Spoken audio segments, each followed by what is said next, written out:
It's going to be really quick. I'll probably be done in less than 10 minutes. And I don't have anything to sell. I just wanted to give you guys some food for thought. I've been in blockchain for about 2 years, so a little bit about me is I'm from the US, but I'm based in Singapore. And I run a talent management company in Singapore. And 2 years ago, I had a client approach me and asked if I could do some videos, some corporate videos for him. So I got on set, and I remember reading off the, sorry, I forgot my clicker. I knew I was forgetting something. I got on set, and I remember standing in front of the teleprompter, and there were words like ICO, blockchain, cryptocurrency, and I was like, what is this? What am I talking about? And I remember the CEO of the company said, well, you know, let's just put it this way. If you invested in blockchain in 2008, $100 would make you a millionaire today. And I was like, ding, that got me. I got in it for the wrong reasons, but I'm sure a lot of you guys did, let's be honest. So I remember going home, creating an account on Coinbase, and buying every single coin that was listed on there. But that got me interested in the technology behind it. So I was like, wow, blockchain, that's amazing. I think there's a lot of future potential in this. And so I started making videos on cryptocurrencies that I liked on my social media, which was a lifestyle kind of blog. I started making videos on Bitcoin, what is cryptocurrency, what is blockchain, and I started gaining a lot of followers. And then one of the big points was when Huobi Exchange asked me to come in and be their host. So I came in and became the host of Huobi Exchange, their Huobi Live talk show, and then started even making videos for companies like Hybrid Block, spoke in front of His Excellency Sheikh Salman bin Oman, and the cherry on top was when I was able to speak in a panel discussion at Oxford University. And time after time, I started attending many conferences and hosting a lot of conferences, and I noticed the same thing in every conference. And it's simply that there were not a lot of women, as you can see here. And, the reason being is very obvious because, it started off from the cyberpunk community and PC gamers. But out of the wealth created in 2017, the $85 billion of wealth created by Bitcoin, only 6% was obtained by women. I don't want to lose out on something like that.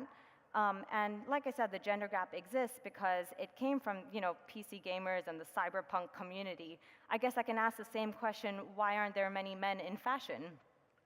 But this gender gap, it's not right, and it's important to bring more women involved in blockchain. And I'm happy to see more and more women. I mean, compared to 2 years ago, I'm happy to see many, many women out here today. Women, they make half our population, so if you want to integrate it in everyday life, it's important to get them involved. They have immense purchasing power, so if you want women, we decide what to buy in the household. But not only that, one thing that stuck out to me is they have a complementary skill set, so if you want if you're doing an ICO, we can contribute a lot of different skills. But the one thing that stuck out to me was the last thing, compassion, that women are more compassionate. And why was this important? Because quite frankly, I've seen a lot of these conferences do all-female panels and a lot of groups coming together, and it sounds so feminist and so sexist. I don't want this, like all-female panels and all this and all that. I just want equality. And I want women to get more involved because, blockchain is a very powerful tool, as you all know. How many of you have been in blockchain for more than 2 years? Just a show of hands. Well, I consider you guys pioneers in the industry then. And I believe you guys have the power because you've been in it for so long, you understand it, you probably have the network and the resources.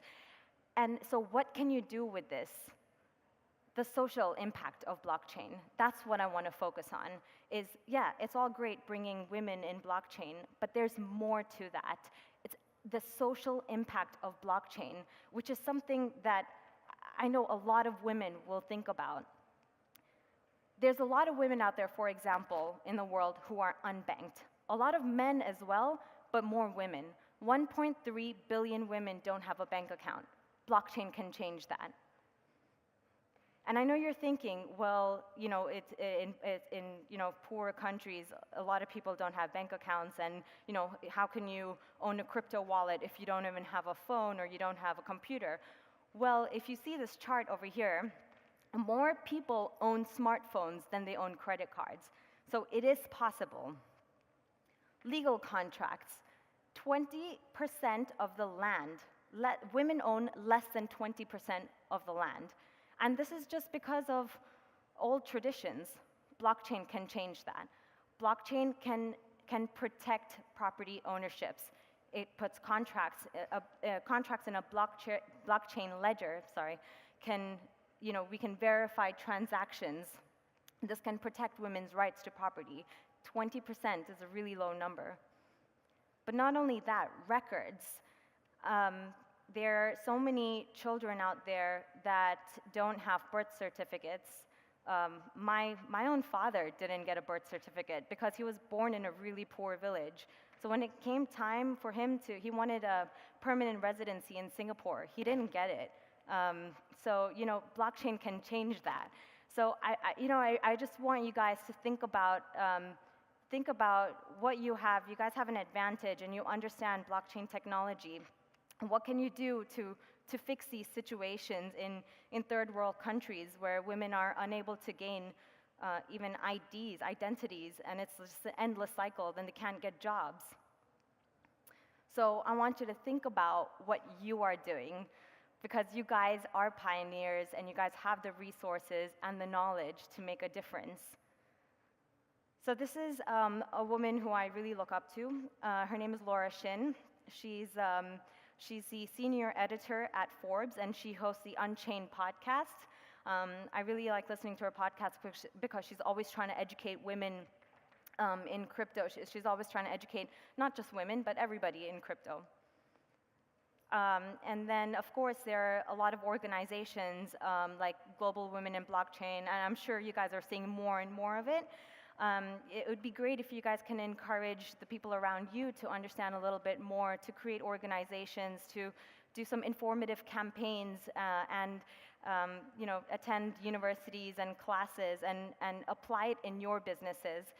So a way that I got some of the girls that I work with, so as I said, I run a talent management company, and one side of it is a modeling agency. So we represent over 400 models, and we started accepting Ethereum as a payment.